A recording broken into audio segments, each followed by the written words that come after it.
ఆయన మాట్లాడే విధానం చూస్తే అంటే అట్లా మాట్లాడాలన్నా కానీ గుండు ఉండాలి.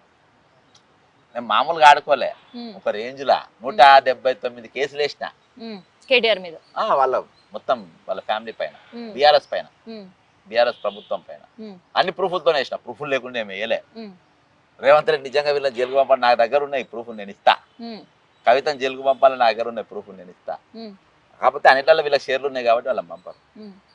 ఆయన రిసీవింగ్ చేసుకుని కానీ మాట్లాడిన పద్ధతి కానీ వీళ్ళంతా క్రిమినల్స్ కాదని నాకు అనిపించింది.